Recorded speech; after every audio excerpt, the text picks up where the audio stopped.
I used to think quiet was a sign of peace. My husband believed it too. Our home was a temple of silence, spotless, measured, predictable. He spoke in brief, functional sentences, each word chosen for efficiency rather than warmth. In the beginning, I mistook his composure for stability.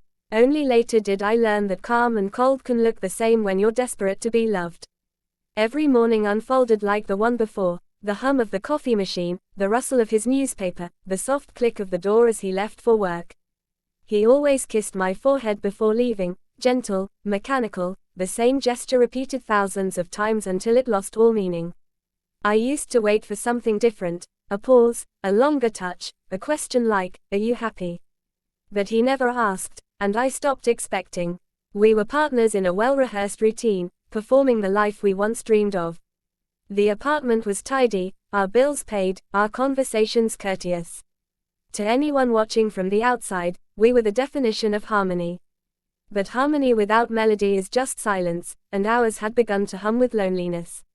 In bed, he would turn away before I'd even settled in.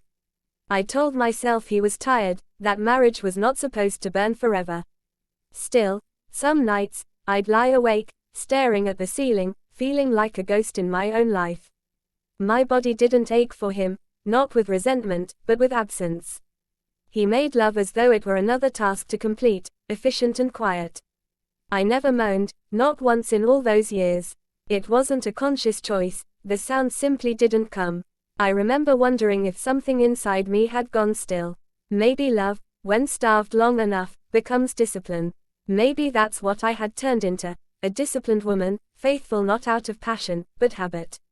My friends would envy me when we met for coffee. They'd say things like, "You're so lucky, he's steady, not like the others." I would smile and nod, holding my cup a little tighter, afraid that if I spoke honestly, the truth might spill out. I wasn't unlucky, exactly. I was just unseen. Sometimes, when he worked late, I would wander through our apartment in silence, touching the edges of furniture, running my fingers along framed photos from our honeymoon. We looked happy then, wind in our hair, eyes bright. I wanted to reach into that photograph and warn her, the woman I used to be, don't confuse comfort for connection. It wasn't that I wanted another man. I didn't even want to leave. I only wanted to feel something again, to have my heart beat for a reason that wasn't fear or guilt or obligation. I wanted a voice inside me that hadn't been silent for so long. One night, as the clock ticked past midnight, I caught my reflection in the darkened window.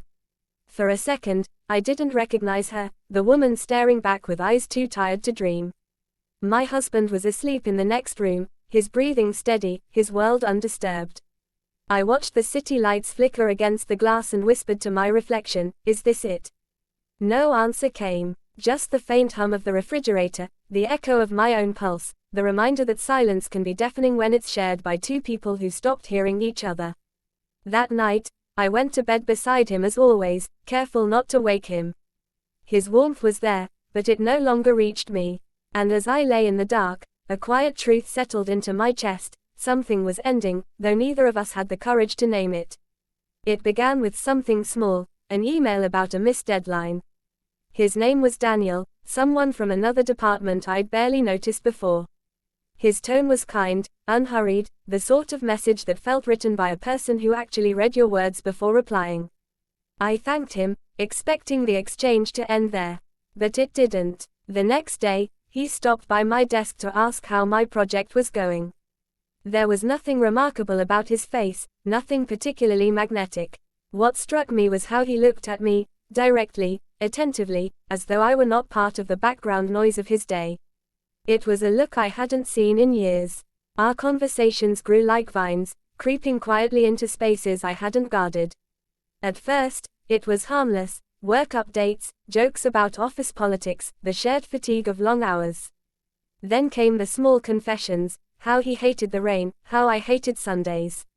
He asked questions my husband never thought to ask, what music I listened to when I couldn't sleep, what my favorite meal was as a child. I found myself answering with a kind of hunger, surprised by how much I wanted to be known. Daniel wasn't extraordinary, but he was present. That was enough to feel dangerous. We started exchanging messages after work, Nothing scandalous, just little notes that stretched the hours between one day and the next. His texts made me laugh, something I hadn't done spontaneously in months. I began to look forward to my phone lighting up, the tiny tremor of anticipation that came with his name appearing on the screen. I told myself it was innocent, that friendship was not a betrayal. Still, I never mentioned him to my husband. When his messages came late, I'd hide the screen, pretending to scroll through the news. My heart would race, not from guilt exactly, but from being alive in a way I hadn't been for years. One evening, I sent Daniel a photo of the view from my kitchen window, the streetlights stretching into the distance, the quiet loneliness of night. He replied almost instantly, "Beautiful. You must be too, to notice something like that." I stared at the message longer than I should have. It wasn't explicit, yet it undid something inside me. I typed a reply, then deleted it, then typed again. I finally settled for a neutral emoji, but the damage was done. The line between warmth and want had blurred. After that, the conversations deepened. He told me about his failed marriage, how it left him cautious but hopeful. I told him I felt invisible, though I didn't say to whom. We never spoke the words we both understood, but every silence between messages pulsed with them. Sometimes, I would glance at my husband, seated across from me at dinner, and feel a strange dissonance, as if I were living in two realities at once. One filled with quiet duty, the other with quiet electricity. My husband would ask if I was tired. I would nod, and he would return to his phone. Daniel's attention became a kind of mirror, showing me the version of myself I had forgotten existed. The woman who laughed easily, who dreamed, who wanted. And though he had never touched me, I began to feel as though I'd already crossed a threshold. It happened slowly, like water seeping through a crack in the wall. By the time I realized how deep I'd gone, it was already too late to call it harmless. I remember one message, sent late at night: "If we ever met outside work, would it feel different?" My reply came before my conscience could interfere.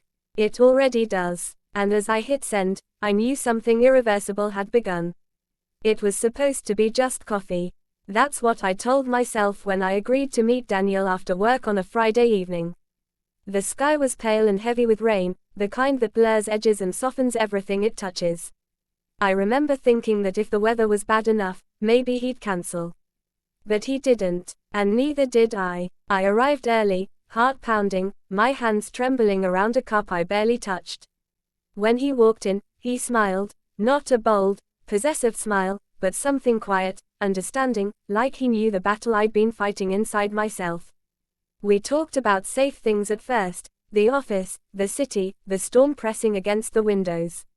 I laughed at something he said, and for a moment, the laughter didn't feel like betrayal. It just felt human. But when our eyes met across the table, the air between us changed. There was a question lingering there, unspoken but loud. I could have stood up then. I could have left. I didn't. When he reached across the table to touch my hand, my body reacted before my mind could argue. His fingers were warm, steady, deliberate. The touch was small, almost innocent, yet it felt like the world tilted on its axis. I didn't pull away. I didn't speak. The noise of the cafe faded into a distant hum, leaving only the pulse in my wrist and the heat of his skin against mine. After that, the rest unfolded with a strange inevitability. We walked outside together, the rain falling in thin sheets. He offered to drive me home, but I didn't want to go home, not yet. We wandered through quiet streets until words no longer mattered. Every step felt like crossing a threshold, though I couldn't say which one. When he leaned closer, the world seemed to hold its breath. I wish I could say I resisted, that I remembered vows or morality or consequence. But in that moment, all I remembered was how long it had been since someone looked at me like I mattered. The kiss was neither desperate nor sweet. It was the kind of kiss that comes from two people who've been lonely for too long. It didn't feel wrong until it was over. I didn't moan, not at first. The sound came later, when the weight of years of silence lifted for just a moment, and something inside me cracked open. It wasn't desire I heard, it was grief, disguised as pleasure. I realized, with a kind of cold clarity, that I wasn't crying out for Daniel. I was crying out for all the versions of myself I had buried under quiet obedience. Afterward, There was no triumph, no thrill, only stillness.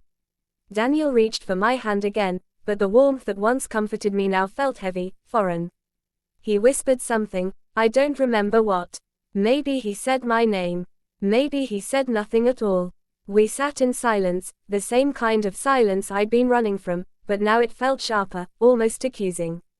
I thought of my husband then, of his steady breathing beside me each night, of the life we had built on habit and politeness. For the first time, I saw how fragile it all was, how easily love could crumble when left unattended. When I finally went home, the house was dark. My husband was already asleep, his phone charging neatly beside the bed. I undressed quietly, careful not to wake him, and slipped beneath the covers.